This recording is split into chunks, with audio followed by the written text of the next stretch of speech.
Le président de l'Union française des industries pétrolières est mon invité ce matin dans Les Échos. Bonjour Francis Duceux. Bonjour. Face à la grogne suscitée par la hausse des prix de l'essence, Emmanuel Macron était ce matin sur Europe 1. Il a annoncé deux volontés. La première, améliorer le chèque énergie pour les ménages modestes. Et deuxième mesure, une extension de la défiscalisation de l'aide au transport actuellement dans les Hauts-de-France à l'ensemble de la France. Êtes-vous satisfait? Écoutez, je crois que le problème, c'est qu'il faut faire quelque chose. Oui. 85% des gens ont besoin de leur voiture pour aller travailler, faire les courses et conduire les enfants à l'école. Donc ça, cette augmentation à la fois du prix du pétrole et des taxes, tout à fait considérable, c'est insupportable pour beaucoup de gens. C'est une attaque frontale contre le pouvoir d'achat. C'est aussi une attaque contre la compétitivité des entreprises françaises. Parce que le gouvernement dit que c'est pour la transition écologique aussi, avec l'urgence climatique. Oui, non, mais on peut comprendre que finalement, il faille réduire les émissions. On pourra revenir sur le problème français, où on est absolument exemplaire en France, alors qu'en Allemagne, on ne fait pas grand-chose. Mais pour revenir au prix des carburants, je pense personnellement, on l'avait signalé plusieurs fois à nos collègues du gouvernement, il faut aller lentement. Une transition énergétique, ça ne se règle pas en 2-3 ans. Hein. Il faudra 30, 40, voire 50 ans. Sans jeu de mots avec l'automobile, vous appelez le gouvernement à lever le pied sur sa feuille de route? Tout à fait. Et puis, je crois que la politique qui consiste à prélever des taxes de façon importante et puis à redonner des aides, c'est très compliqué à mettre en place. Ça fait un peu brouillon. Donc, écoutez, sur le fioul domestique, je crois qu'il y a un vrai problème parce que le prix du fioul domestique a dépassé les 1 € le litre. Il y a beaucoup de gens dans des zones rurales qui ont des grandes maisons mal isolées, qui vont avoir des grosses difficultés pour se chauffer cet hiver. On le sait. Parce que le fioul domestique était à 60 centimes par litre il n'y a pas si longtemps. Qu'on les aide, c'est tout à fait normal, ça me paraît une bonne mesure. Mais peut-être qu'on aurait dû moins taxer le fioul domestique au départ. Enfin bon. Mais ceci dit qu'on les aide, je comprends. Mais ceci dit, le chèque énergie, je crois que c'est 170 €. À supposer que vous l'oubliez, ça ne va pas résoudre le problème de la facture pour celui qui chauffe au fioul domestique. Et c'est 10 millions de Français. Donc Emmanuel Macron ne répond pas entièrement à la grogne suscitée par la hausse des prix de l'essence, des carburants? Je crois que le président, il a pris conscience de la difficulté pour les Français. Il est en train de voir quelles mesures peuvent être prises. Mais la deuxième mesure sur les carburants, qui consisterait à aider les gens qui font plus de 30 km par jour. Voilà, donc c'est l'extension de l'aide, enfin de la défiscalisation de l'aide au transport qui est actuellement dans les Hauts-de-France. Le problème immédiat que j'ai, c'est qui va payer? Si c'est les entreprises, puisque finalement les entreprises payent déjà une partie de la mobilité pour venir au travail, ça ne va pas dans le bon sens, puisque le président Macron lui-même explique qu'il veut relancer les investissements, il veut redonner de l'espoir aux entreprises, il veut l'arrêter. C'est là où on crée des emplois. Donc si vous voulez, j'ai quand même un problème. Est-ce que tout ça n'est pas un peu précipité? Moi, je propose d'arrêter, de ne pas augmenter cette taxe au 1er janvier. Très bien. Mais en attendant, Emmanuel Macron dit que 70% de l'augmentation des prix à la pompe que l'on connaît actuellement, il dit c'est pas les taxes, il dit c'est pas la fiscalité du gouvernement, il dit que c'est l'évolution des cours du pétrole.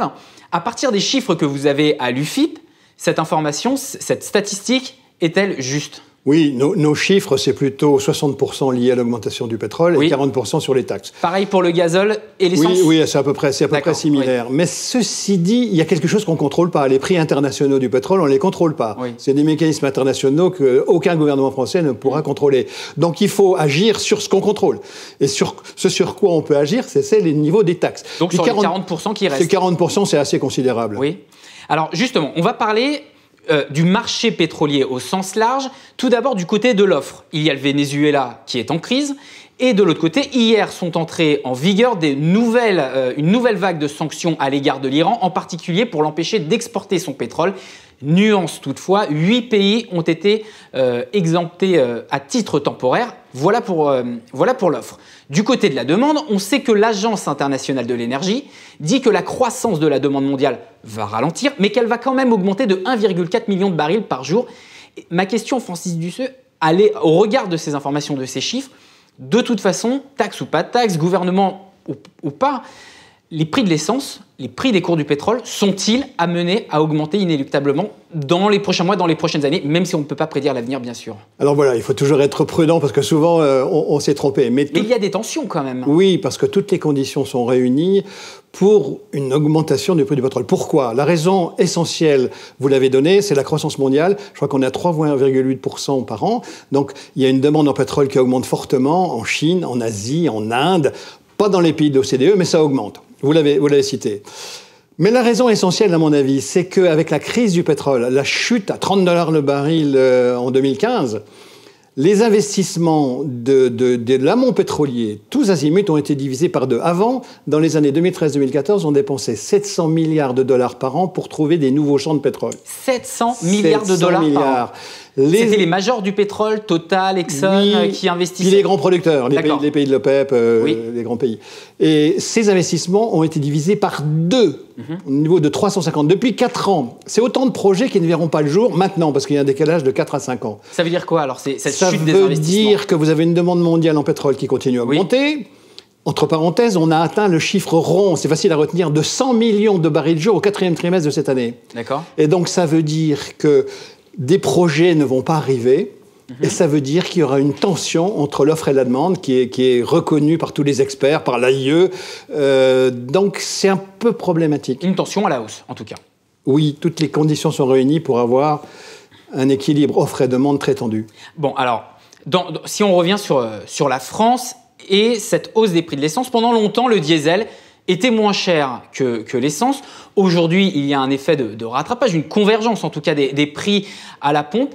Ça traduit une volonté politique qui avait déjà été engagée sous François Hollande, et Emmanuel Macron, dans son programme lorsqu'il était candidat, avait clairement affirmé qu'il voulait une convergence de la fiscalité entre le gazole et le diesel à la fin de son quinquennat, c'est-à-dire en 2022.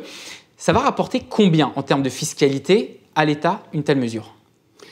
Eh bien, écoutez, c'est à peu près la moitié de l'augmentation de taxes. Parce que finalement, il y a 2 choses dans l'augmentation de taxes sur le gazoil. Vous avez la taxe carbone, qui se veut pénaliser un peu les énergies fossiles, mais vous avez le rattrapage de la fiscalité.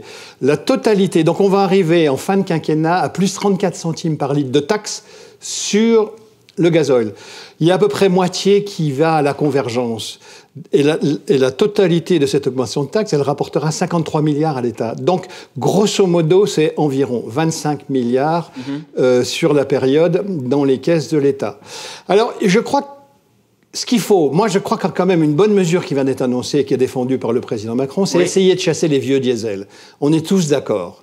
C'est intolérable d'avoir en ville des vieux modèles. Donc, il faut aider les gens à pouvoir soit racheter un véhicule d'occasion plus moderne qui consomme moins, soit... Avec un élargissement de la prime à la conversion pour aller sur des modèles plus propres. Exactement. Et j'ai compris que nos collègues de l'automobile, avec lesquels on travaille de façon étroite, sont prêts à considérer une telle mesure. Ça existe aussi en Allemagne. Y compris pour des voitures d'occasion? Alors, il n'y a pas un accord... Parce que c'est un sujet important, justement. Il n'y a pas un accord complet, parce que j'ai compris que Renault était d'accord, mais que Peugeot, c'était un peu plus compliqué. Vous les appelez à être favorables aux véhicules d'occasion pour les Moi, je crois, on en parle, mais au sein des fédérations industrielles, des choses comme ça. Je crois que l'ennemi numéro 1, quand on parle diesel, c'est éliminer les vieux diesels qui polluent. Parce que le diesel moderne, norme Euro 6D, contrairement à ce qu'on dit, il est pas nocif, il est même beaucoup plus vertueux que l'essence. Pourquoi? Parce qu'à kilométrage égal, on consomme 20 à 25% de moins. Donc c'est 20 à 25% de moins d'émissions de CO2, d'oxyde de carbone. Donc si vous voulez, je crois qu'il faut reprendre un peu de calme. Il y a eu le Dieselgate qu'on connaît, il y a eu des problèmes majeurs sur le diesel, mais il faut revenir, comme en Allemagne, aux réalités du terrain.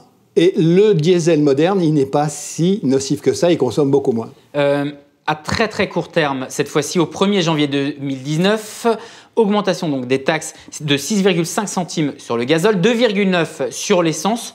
Aujourd'hui, vous appelleriez à quel niveau d'augmentation des taxes? Moi, je proposerais d'arrêter de considérer ce qui vous voulez. Vous êtes le président de l'Union française des industries du pétrole, donc on se doute de votre opinion, mais puisque vous parlez des réalités du terrain, justement, alors, vous savez, prendre en compte quand même. Vous savez, si vraiment ce qui est important, vous voulez rapprocher la fiscalité diesel et essence, vous avez un autre moyen, c'est faire un compromis. Vous augmentez un tout petit peu le diesel et vous baissez l'essence. Ça avait été pratiqué dans le quinquennat précédent. Moi, je crois que compte tenu des enjeux sociétaux, et la nécessité pour ces 85% de gens qui ont besoin de leur voiture, il faut modérer cette augmentation de taxes. Absolument. Merci Francis Dusseux d'avoir été mon invité ce matin dans Les Échos. Je rappelle, président de l'Union française des industries pétrolières.